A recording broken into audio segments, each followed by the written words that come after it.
What is up, guys? So today we're going to be doing a different kind of video, and we're going to be talking about real-life electronics. Alright, so at work I've been tasked with designing a test fixture that's going to test a set of fiber optic boards that is going to be operating at around 12 megahertz. So the idea here is, here's on the schematic, you can see, sorry about recording a screen, this is my best option at the moment. So we can see that I have this input here, this data input that comes from a CPU. And then there's like another header for it that comes into this flip-flop here, where I can latch things in and have them come out. This is then a bus that comes over to here, and you can see that this is a differential line driver, so we're taking that parallel data and converting it into low voltage differential signal, and that low voltage differential signal then comes through a giant 68-pin connector. Now, that was just the data side. We also have this address side here, which contains a clock. Now that clock actually gets generated up here. And so that clock comes in 1A, comes out 1Y as a not clock. Then we also have these things here, these delay lines that are generating D clock and D clock 1. And they're generating that off of the clock signal. So then D clock and D clock 1 come through here, and we generate D clock 1 and then D clock 2 for just some more delay. And then the clock that gets passed through over here is actually D clock 2, as you can see right there. So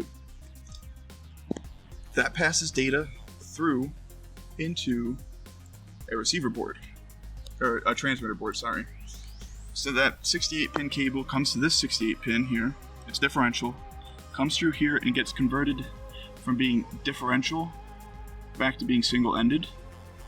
So basically we just convert differentials, we send a differential from the DC board to the transmitter board, differential signal comes through here, gets single-ended, comes through these fiber optic transmitter parts right up here.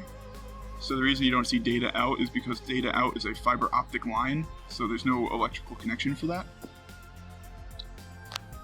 And then all of these are fiber optic outputs.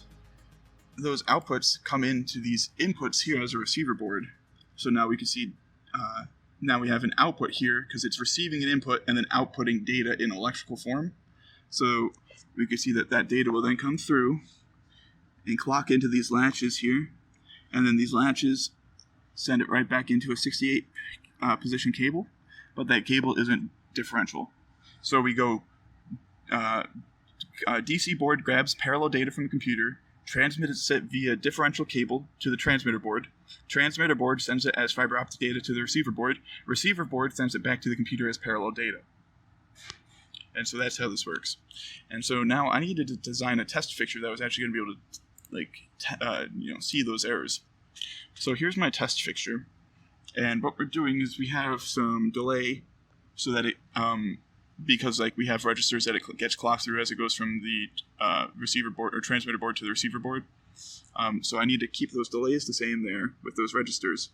And basically what I do is I XOR the value coming out of that register with the value that was sent. So you can see data TX is sent before it gets through to the XOR, and then data RX comes back here. So the data TX and data RX should be the same, and that XOR should always show you that they're the same. So you should see that the data matches all the time. But if it didn't match, say if there was an error, the data match is going to go low, and we can detect that here, and that will then trigger this JK flip-flop. And the reason I couldn't use an SR latch is because digital wouldn't generate VHDL files for me for an SR latch, but it would for a JK flip-flop. But I never wanted J and K to be true at the same time, because otherwise it toggles. So I just make it so that if J and K are true at the same time, it won't allow J, and it will just reset, which is what I wanted to do when that's on anyway. So that ended up working out. So the idea here was, now when I'm running this thing, the way it works is it's going to update clock 2, delay clock, and clock RX at the same time. And then so if it's enabled, it'll allow that, and if it's not enabled, then it won't. So basically, when this catches an error, it disables it. So it keeps the clock going and disables that. So if I want to then get rid of that, I then click clear. That clear comes down here, resets this to 0, that goes to 0, and my enable comes back through. So now, knowing that that works, let's come over to here. So I have a function generator here running at a kilohertz. Now if we press this graph button, you can see exactly what's going on here. My low is 0 volts and my high is 3.3 volts. It's a slope of 5 nanoseconds to get from 0 volts to 3.3 volts, and then it holds that, including the 5 nanoseconds, for 100 nanoseconds. So once it gets that there, it holds for 90 seconds and then has a 5 nanosecond fall off period. So we have 5 nanoseconds up, 90 nanoseconds across, 5 nanoseconds down, but we're only running that, if we take it off that, we're only running that at a kilohertz, which means our period is 1 millisecond. So half a millisecond would be 50% duty cycle, so we're actually running at 0.01% duty cycle because we have a clock of a 100 nanosecond with 5 nanosecond edge time. So our duty cycle is so small, like we're just sending a blip, for every clock it's just like an impulse basically, using this. And then the burst function allows me to either do infinite cycles or I can set it to like 1 cycle and then trigger 1 at a time. So if I put that back to infinite cycles here, and now we can look down at this board here. So here's my test fixture. There's a CPLD in here and a CPLD in here, 100 pin socket. This one is doing the data and this one does address. So the idea here is the clock comes in here. Here's my delay clock and everything for both address and data. Here's the clocking for that. And my clock also comes in through here to basically be that pin number 3 that we had. To basically be this board, or this pin right here.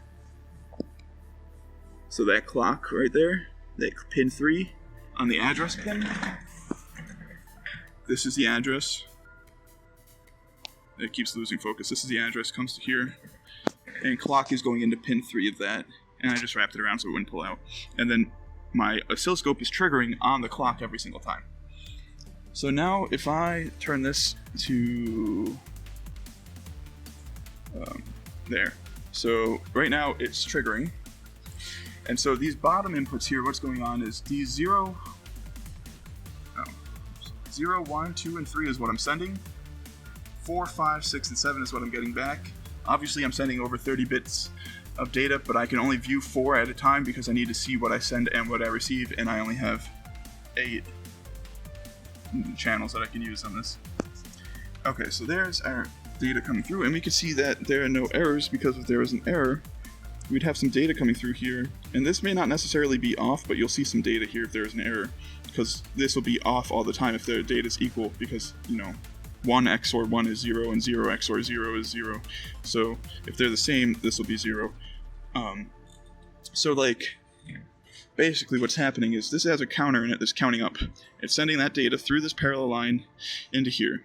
I'm then probing that data here so you can see what I'm sending, which is this is what I sent. So that's where that comes from. And you can see that because these are channels. You can see channel 0 written on that. Yeah, so that's channel 0. So it goes to that channel there. So now the idea here is data comes through this, gets clocked into these D flip-flops. It then gets sent to this differential line driver. That differential line driver turns single-ended data into differential data. The differential data gets sent through this wire and into here. And then now we have data coming through. This is the transmitter board. So this board will then transmit data as fiber optic signals, and you can see they're flashing through here. So that's actually sending data out on these fiber lines. You can see I have a bunch of fiber lines. Okay, so that comes to that board there, onto this side. Now this is my receiver board. So what it does is data comes in and latches into these D flip-flops here. And I have all these delay lines that I can change the delay that it takes for the clock, so I can align all my data when I need it to be there. This isn't doing anything. Okay. So then data gets clocked into here. This is then single-ended data that comes into here. So here we had differential to fiber optic. Then we have fiber optic to single-ended using the same type of cable. So it can get a little confusing. Then that data comes back through, including the clock signal, through this 1 meter cable back into this, and this breakout board here has all my wiring that then brings that back in to replace the data in. So these switches don't do anything anymore because it was replaced by feeding back the data through. So this is just a test that my compare worked, and now this is the test that is actually comparing the data with the right thing. And now we can see that there's no errors. Well, how do we generate an error? Well, let's just unplug one of these wires. So if I unplug, say, this guy here, we can see now that it threw this, like this is no longer 0, so they're obviously not the same value because XOR when there's zeros on the output means they're the same value. So what's going on? Well, the reason this is on still is because of the way this works here. Or if I simulate this here, and I can actually do this, we press play, we enable here, and I do clock 2, delay clock, clock RX. No error. Clock 2, delay clock. Oh, we threw an error. But now when we clock RX, we can see that the actual error got thrown, and now it won't allow any clocking to happen because all the enables are off for all the counters and registers. So we can see that the only way to turn that enable back, to get that enable to come back through again here, is if we turn on this clear signal, like that. Now that came off and allowed our enable back through. So we'll just delay while clocking it a few times here to update all of those registers to 0 because that's what actually happens in real life. And we can even do that if we wanted to. Or now, if we get rid of clear, we can see that the data matched. So that's exactly what's going to happen here now, is once I turn off this here, 3, 2, 1. Whoops.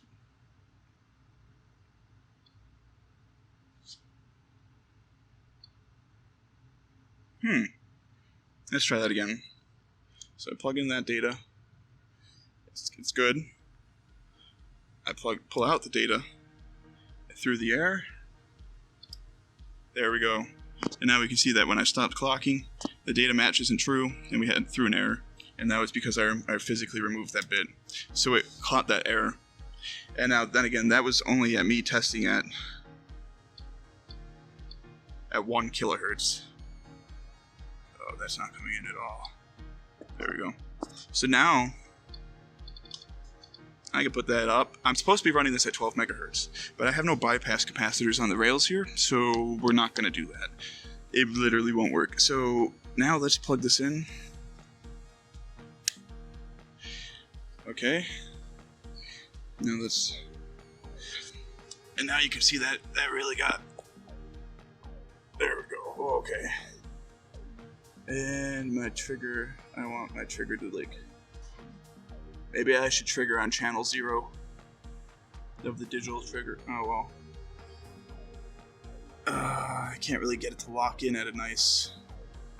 There we go, that's good enough for now. And then we can add more speed to this thing, so let's make it 20 megahertz, or 20 hertz. 20 kilohertz is working now, we're at 50 kilohertz.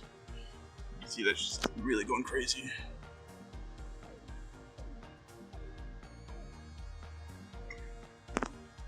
But it's not throwing any errors. And we can check it again. Oh, threw an error. Threw an error. Caught it. So it's working at 50 kilohertz there. So now ideally this needs to be running at 12 megahertz. And that's still not all of it, but that's as much as I feel like talking about today. So I know this is different than my usual videos, so if you guys like this, please leave a comment, like, tell me if I missed anything, tell me what you think of the project, tell me if there's a better way to do this. And before you even say anything, yes, this is bad. Sending 30 parallel data lines via fiber optic. That's not my design. This is not on me to change this. The only thing I can change is the way the test fixture works. These are customer boards that are designed by the customer to do what the customer wants. So I cannot change that design. As much as I'd like to send all that data through one cable, you know, I can't. They won't let me. So, yeah, it's just, if you're going to eat me alive in the comments for that, that's not on me. Anyway, I hope you guys like, and I'll see you next time. Bye. Okay, so So I've got it at 100 kilohertz now, and I set it to trigger on D3 here, so that I can now see all my data without it getting muddy. And now I'm just going to use the scroll wheel. It's going to go up to a megahertz max, as you can see here. And well, then it'll go past that, but I'm just going to move it to a megahertz. So here's 100 kilohertz. There's 200, 300, 400, 500, 600. I'm going to zoom in here. Oh, we're at 500 kilohertz, not 600, sorry. There's 600, 700, 800, 900, a megahertz, and our data is still coming through without being lost. Okay, so now we're going to try to get this. Oh. Now I can change it by megahertz at a time. So we're at 1 megahertz. Now we're at 2.